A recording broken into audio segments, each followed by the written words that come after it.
Signs of Tradition and Wonders of Experience, a devotional for the seasons of Advent, Christmas, and Epiphany, produced by Northside Church.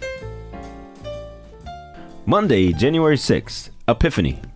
Our scripture passage today comes from Matthew chapter 2, verses 1 through 4.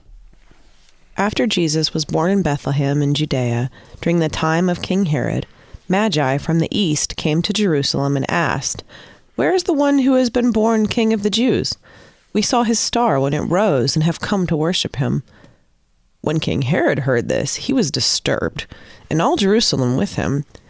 When he had called together all the people's chief priests and teachers of the law, he asked them where the Messiah was to be born. In contrast to both Anna and Simeon, King Herod responds to the experience of the Messiah's arrival, not with a sense of joy, but of panic. The fact that this news was delivered to him not by angels, but rather by Persian priests, Gentiles fully disconnected from the Jewish faith, no doubt added to his alarm. He was, after all, the Rome-appointed King of the Jews. How is it possible that these random wise men from the East knew about this before he did? In his experience of panic, Herod turned to tradition. Or more accurately, he turned to the experts on tradition, the chief priests and teachers of the law.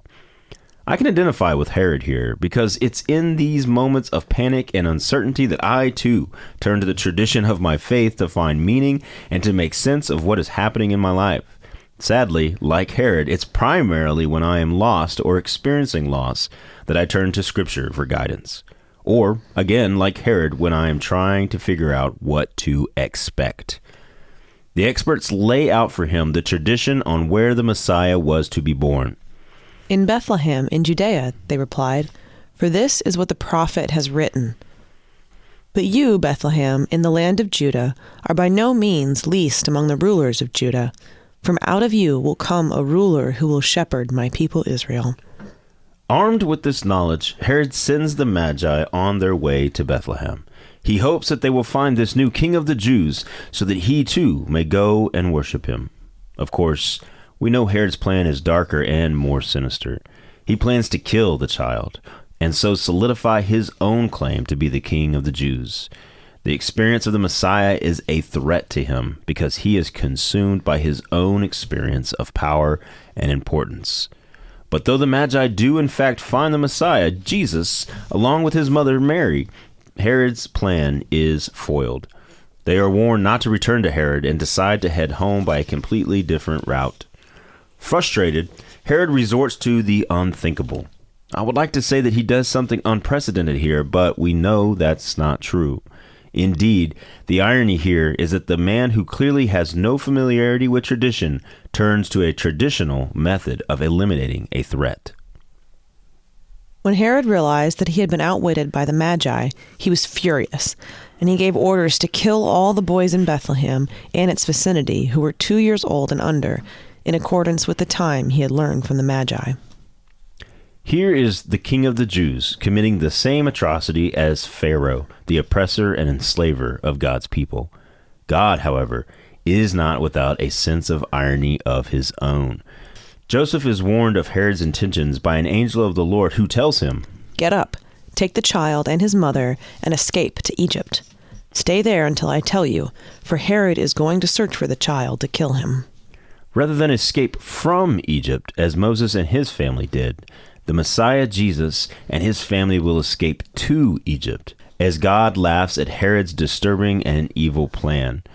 What's more, after Herod is gone, Jesus and his family will come up out of Egypt and return to the promised land, just as Moses and the Israelites did centuries before.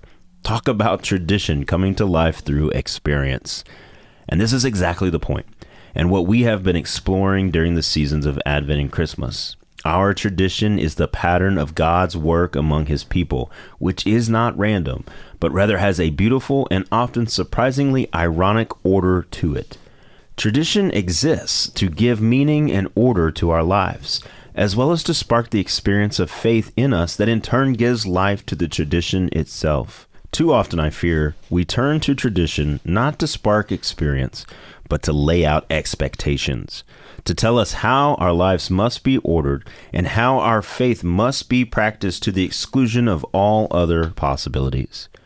To treat tradition this way, however, is to fall into the same trap that Herod did.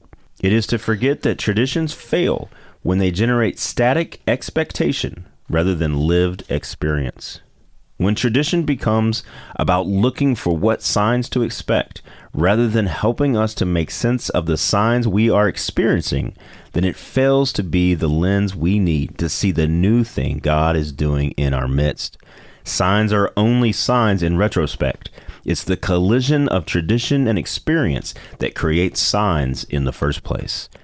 Today is the day of Epiphany, a day when we remember and celebrate God's invitation to the Gentiles to be part of God's people, Israel, through the revelation of Jesus Christ to the Magi. It is a day steeped in tradition, but also an offer to experience the sense of belonging and blessing that God has had in store for all humanity since the beginning.